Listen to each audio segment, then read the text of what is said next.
exactly. Yeah. So yeah, and so what we did was, Kelly, you're going to help me, right? I'm so excited. I know, right? You're going to help me. Get up here. So yeah, Right you're going to now? come help me. Yeah, you're going to come help me. Okay. All right. Well, she has to wear a crown to do it. Okay, perfect. Here. We're going to put this one on you. So we were just at Disney, and we did Moana-style flower crowns, which meant that we used Moana. So you're welcome. Right? Okay. You're welcome, flower crown. So we used the Monstera leaf that was your charger last night. Yeah. And then we've added some cicada flowers to them. So we have the cicada sunflowers from Alan's collection, the Vincent sunflowers, And the asters. and the Matsumoto asters. There's one up here somewhere. I just can't see it. Yeah. You have tulips, you have so anything goes, and the construction method is always the same. Okay? So what we're going to do is we're going to create them. The base of it is aluminum wire. Okay? So we use that aluminum wire. Aluminium wire. Exactly. So aluminum wire. See, I'm gonna get a bigger head. Okay. that's a really good example, though. Okay. I did that on purpose then. The timing was perfect. We were just going to talk about head size. So what we do is, when we use this, we have our wire, we make a little loop at one end. Okay. Then we measure our head, okay? So once you've measured your head, then you make a little bend in the wire. And you're gonna basically make a garland down this wire using another wire we call bind wire. So bend your head around it, okay? Got the idea? Yep, measure your head. And what everybody wants to do is put this through here and then try and wrap stuff on here. That makes it impossible for you to do, okay? So you wanna make it on this piece. So we take the bind wire. So this is a craft covered wire. This guy is a 16 gauge, this guy's a 22, all right? So we wrap it around the end and that attaches it directly to it. Now, I've worked with the people at Fern Trust who did the garlands that you guys saw. And in that bucket right down there, Kelly, hand me one of those bunches. Right Down here? Right there. Just hand me one of those bunches. Just have noticed one of them. Yeah, there's a couple Here, in there. you can pick one. Are you going to do one with me? Sure. Okay, here we go. So here's this. Okay, so here's the other thing about the bind wire. Put the bind wire down on the floor so it's just feeding up to you all the time. Another trick of the trade. And you're going to wrap it around. Yeah, here we go. All right. So now, with these bunches, they make this bunch for me, and this works out well. I've got 2 aspidistra leaves. I've got 3 pieces of leather leaf. I've got 3 pieces of lily grass. I've got some podocarpus. I've got a ruscus in there. All for $29.95. Right. Yeah, actually, $4.99. Yeah, $4.99. But wait, there's a bamboo stem. So what you do then is you cut it off short. Okay, so that's the little collection that Alan's going to use. I'm going to grab another one. And here, Kelly, see if that one fits your head. Okay. Okay. So then, as we do this, Thank you, sir. we have That's quite lovely. the short pieces. So what I do then is I start with a piece, generally like the weeping podocarpus, but so you could go out of the yard, you could cut iliagnus, you could cut maple leaves, you could cut fern from your yard, you could use any type of foliage that you want. Or cut it out of your neighbor's yard. Correct, or just magnolia. That's a good Just idea. go down to the pond.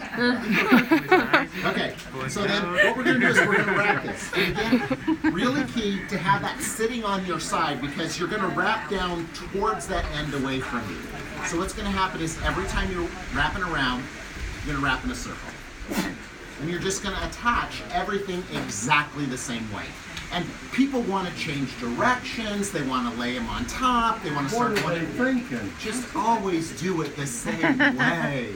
It really is easier if you do it that way. So I laid a piece of podocarpus, then I'm going to lay a piece of leather leaf on top of that and just wrap it around. With my aspidistra leaves, I lay it on the bottom because the aspidistra leaf is going to get puckered up. So I lay it on the bottom and then just wrap it around here. It is a handicap to do it with a flower crown on. There's a girl behind that flower So crown. at that point, and see, so I'm going from that loop to where that little bend is. And on this one, I need to measure my head.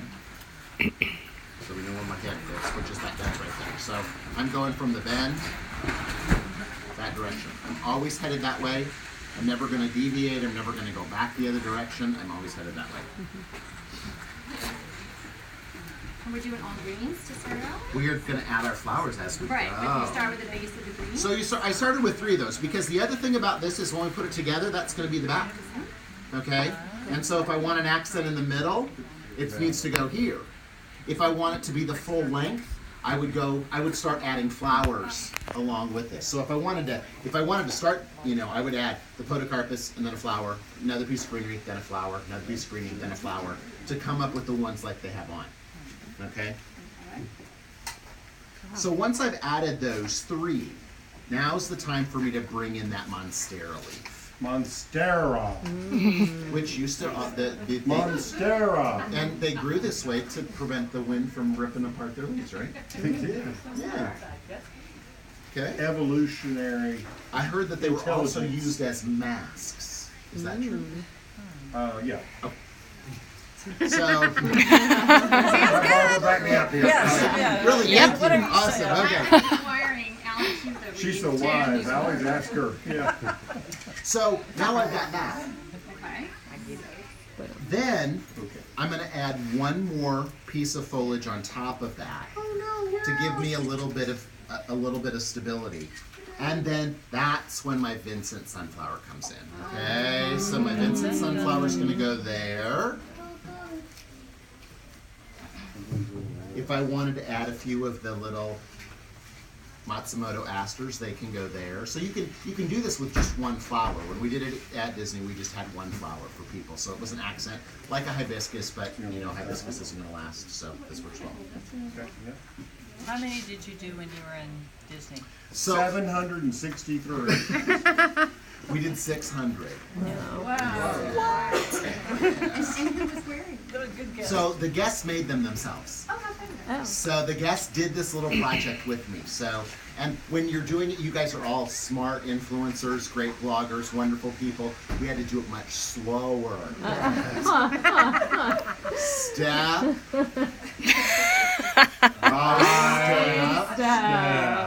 by step.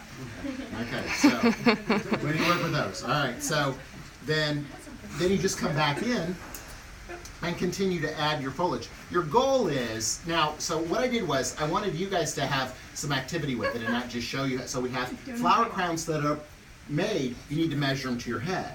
And so what I did was, I didn't finish them completely, and what that does is it gives you a little bit of leverage, especially if you're dealing with a bride or if you want to focalize it in one special area. Dealing with You a don't have lot bride, a of- bridezilla, you mean. Right. That's why I don't do those. We're just grabbing our flowers here, Kelly and I. Oh, Look, you guys are doing great. Yeah, Alan's just going with his creative No, it's all, genius. no, it's Kelly. It's all Kelly. She's really keeping It's me on really track. good. I I can't can't see anything. Can't